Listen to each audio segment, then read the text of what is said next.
जी नमस्कार, मेरा नाम सनी श्रीवास्तव। स्वागत है आपका टीचर्स अड्डा 24/7 के यूट्यूब चैनल पे। बीपीएससी ने अपने नोटिफिकेशन आउट कर दिए हैं और पिछली बार की तरह आप किसी भी स्टेट से हों, भारत का नागरिक होना चाहिए, वो ये फॉर्म भर सकता है। और इसके अंदर पीआरटी मतलब 1 से 5, मध्य विद्यालय यानी 6 से 8, 9, 10 और 11-12 सभी के लिए वैकेंसीज आउट की गई हैं। हालांकि अभी सीटों की संख्या और इनके ऊपर अभी ये 1-2 दिन के अंदर इसको दे दिया जाएगा या हो सकता है कल तक दे दिया जाए। एलिजिबिलिटी की अगर मैं बात करूं तो एलिजिबिलिटी में आप इसको समझ लीजिए, जो लोग 1 से 5 के लिए देना चाह रहे हैं, जो लोग 1 से 5 के लिए देना चाह रहे हैं वो कौन एलिजिबल होंगे इसके अंदर। ठीक है, इस पॉइंट को जरा समझिएगा। ठीक है, तो पहला पॉइंट कह रहा है कि आपके पास 50% मार्क्स होना चाहिए मिनिमम, किसमें, उच्चतर माध्यमिक में या इसके समकक्ष, और एलिमेंट्री एजुकेशन में आपका डिप्लोमा होना चाहिए, या फिर आपके पास मिनिमम 45% अंकों के साथ आपका उच्चतर माध्यमिक क्लियर होना चाहिए। हायर सेकेंडरी हायर सेकेंडरी आपका क्लियर होना चाहिए और आपके पास 2 साल का डिप्लोमा होना चाहिए और एनसीटी परिषद विनियमन 2002 के अनुसार प्राप्त किया गया हो, यानी 2002 के बाद अगर आप किए होंगे तो आपका 45% भी चल जाएगा। ठीक है, न्यूनतम 50% अंकों के साथ उच्चतर माध्यमिक और 4 वर्षीय प्रारंभिक शिक्षा शास्त्र में स्नातक और बीएलएड होना चाहिए। ठीक, तो बीएलएड होना चाहिए आपके पास और 50% अंकों के साथ आपके पास क्या होना चाहिए, आपके पास हायर सेकेंडरी होनी चाहिए। ठीक है, हायर सेकेंडरी होनी चाहिए।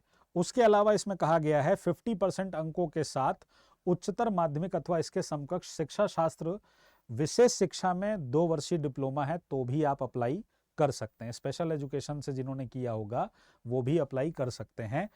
और कह रहा है स्नातक तथा प्रारंभिक शिक्षा में डिप्लोमा है तो भी आप भर सकते हैं। मतलब अगर आपने ग्रेजुएशन प्लस डिप्लोमा कर रखा है, बीटीसी कर रखा है, तो भी आप फॉर्म भर सकते हैं। ठीक है, जो लोग अनुसूचित जाति, अनुसूचित जनजाति, अत्यंत पिछड़ा वर्ग या फिर दिव्यांग से हैं, उन्हें 5% की छूट मिलेगी। ठीक है, ये बात इसमें कही गई है। ठीक है, उर्दू पदों के लिए मदरसा बोर्ड के साथ है, जो उसको आप देख लीजिएगा।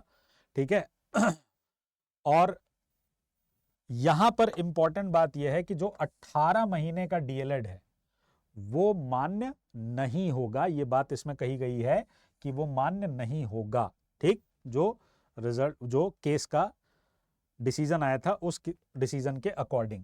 6 to 8 की अगर मैं बात करूं, मैं मोटे मोटे तौर पर बात बता रहा हूं, तो विद्यालय अध्यापक के स्नातक कोटि 6 से 8, तो मध्य विद्यालयों में स्नातक कोटि 6 से 8 विषयवार निम्नवत पद होंगे, मैथ, साइंस, सोशल साइंस और भाषा। और इसमें अगर हम न्यूनतम अर्हता की बात करें, शैक्षणिक और प्रशैक्षणिक, तो आपके पास स्नातक यानी आपके पास क्या होना चाहिए, ग्रेजुएशन होना चाहिए। आपके पास क्या होना चाहिए, ग्रेजुएशन होना चाहिए, डिग्री कंप्लीट होनी चाहिए। मैं बार बार ये बात आपको समझा रहा हूं। ठीक है, दूसरा इसमें कहा जा रहा है कि आपके पास 2 वर्षीय डिप्लोमा है तो भी आप भर सकते हैं। मतलब डीएलएड वाले भर सकते हैं, जैसा कि पिछली बार इन्होंने नियम बना दिया था। 50% अंकों के साथ स्नातक हो या फिर आपका क्या हो, स्नातकोत्तर हो, और बीएड होना चाहिए। तो अगर आपने ग्रेजुएशन प्लस बीएड कर रखा है, 50% है आपका, तो आप भर सकते हैं। 45% एनसीटीई से अप्रूव्ड है तो भी आप भर सकते हैं। नॉर्मली 45% में सारे लोग आ जाते हैं, तो कोई इतनी दिक्कत वाली बात नहीं है। ठीक है, अगर आपने 4 साल का बीएलएड कर रखा है तो भी आप भर सकते हो 6 से 8 वाला फॉर्म। 1 से 5 वाला तो भरोगे ही भरोगे, बट डिग्री कंप्लीट होनी चाहिए, ये बात याद रखिएगा। जिन्होंने 1 वर्षीय बीएड किया है विशेष शिक्षा में वो भी भर सकते हैं। जिन्होंने जो है वो 2 साल का किया है वो तो भरेंगे ही भरेंगे। ठीक है, और इसके अलावा पीजी वाले भर सकते हैं। ठीक है, अब यहां पर इंपॉर्टेंट बात यह है कि जो भाषा विषय वाले हैं उनके पास स्नातक स्तर पे पढ़ा होना चाहिए। सामाजिक विज्ञान में 6 से 8 सामाजिक विज्ञान में आपके पास ग्रेजुएशन के लेवल पर history, geography, polity, philosophy, economics, commerce, sociology और साइकोलॉजी, होम साइंस में से कोई 2 विषय होने चाहिए। कोई भी 2 विषय अगर आपने ग्रेजुएशन में पढ़ रखा है तो आप फॉर्म को भर सकते हैं।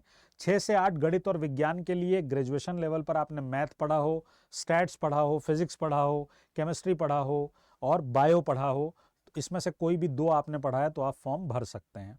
ठीक है, आगे बढ़ते हुए अगर हम 9-10 के लिए देखें, अगर हम 9-10 के लिए देखें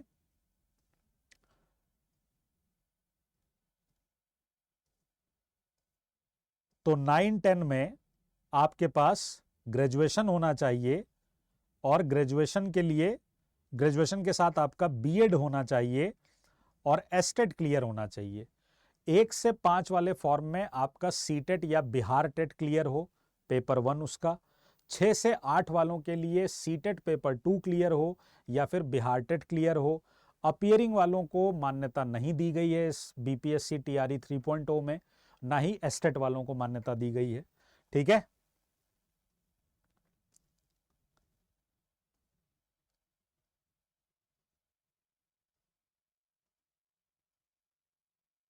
नाइन टेन में सोशल साइंस के लेवल पर आपने अपने ग्रेजुएशन लेवल में इतिहास, भूगोल, अर्थशास्त्र और राजनीति शास्त्र में से किसी 2 विषय में उत्तीर्ण किया हो जिसमें अनिवार्य रूप से एक विषय इतिहास या भूगोल हो। कहने का मतलब, अगर आप वर्ग 9-10 के लिए जा रहे हैं तो हिस्ट्री या ज्योग्राफी में से एक कंपलसरी होना चाहिए। हिस्ट्री, पॉलिटी, ज्योग्राफी, इकोनॉमिक्स में से कोई 2 आपने पढ़ा हुआ हो, तभी आप फॉर्म को भर पाएंगे, तभी आप फॉर्म को भर पाएंगे।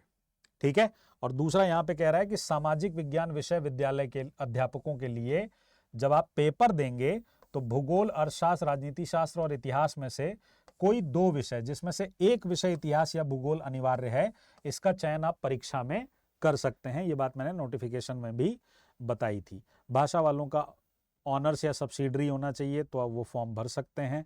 ठीक है, और यहीं अगर आप बात करेंगे 11-12 के लेवल पे, तो 11-12 के लेवल पे आपका पीजी होना चाहिए, है ना, स्नातकोत्तर की उपाधि होनी चाहिए और बीएड होना चाहिए। कंप्यूटर साइंस के लिए बीएड की योग्यता अनिवार्य नहीं है, कंप्यूटर साइंस के लिए बीएड की योग्यता अनिवार्य नहीं है। बाकी सारी चीज़ें वैसी ही रखी गई हैं जैसे पिछले नोटिफिकेशन में रखी गई थी। इंपॉर्टेंट चेंज जो है वो ये है कि जो लोग एस्टेट अपीयरिंग या सीटेट अपीयरिंग है वो फॉर्म नहीं भर सकते। हाँ, एज का क्राइटेरिया बता देता हूं मैं, एज का क्राइटेरिया भी जरूरी था, वो भी दिया होगा। 37 ईयर्स है और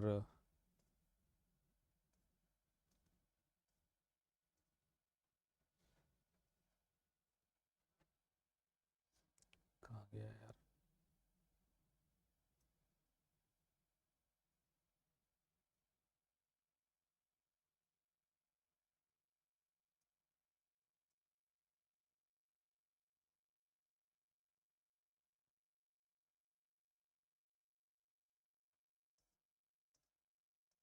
एक सेकेंड।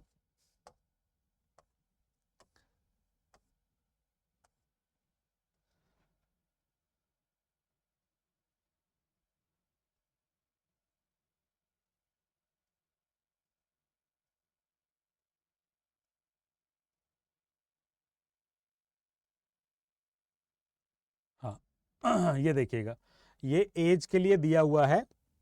कह रहा उपरोक्त सभी पदों के लिए अधिकतम आयु अनारक्षित पुरुष 37 वर्ष, पिछड़ा वर्ग, अत्यंत पिछड़ा वर्ग पुरुष और महिला एवं अनारक्षित महिला 40 वर्ष, अनुसूचित जाति, अनुसूचित जनजाति पुरुष और महिला के लिए 42 वर्ष की नियुक्ति हो जाएगी। ये बात इसके अंदर दी गई है आयु सीमा में। ठीक है, कट ऑफ तिथि जो बनेगी आयु सीमा की वो 1 अगस्त 2023 से बनेगी। ठीक है, तो ये बातें आपको ध्यान रखनी है। न्यूनतम आयु 18 वर्ष रखी गई है 1 से 5 और 6 से 8 में, और जबकि 11-12 और 9-10 के लिए 21 वर्ष रखी गई है। ठीक है, तो इसका ध्यान रखिएगा। ये था एलिजिबिलिटी क्राइटेरिया। बाकी और टीचर अपने अपने सब्जेक्ट का डिटेल एनालिसिस, डिटेल नोटिफिकेशन आपको बता देंगे, अच्छे से उसको समझ लीजिएगा।